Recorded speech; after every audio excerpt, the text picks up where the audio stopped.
I have both of the One-Step Hair Dryers by Revlon in my hands, and let's find out if one's better than the other. So let me first show you what we're working with my hair. It is damp. I washed it last night. I slept on it.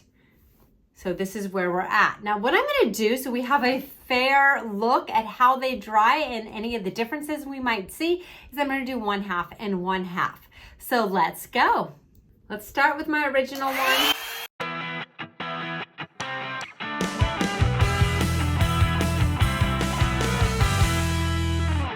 Pretty impressive, I would say. Okay, let's do the other half.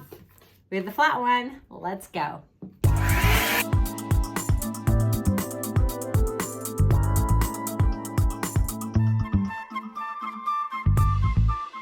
Okay, results. I wanted to give it a fair amount of time for each one, and I will say this side still has a lot of waviness in it. It didn't quite make it as sleek. It is dry. And then this side, I do like the way the ends flipped in and less of the waves are in there. It's not perfect, but it did get it more straight than this side.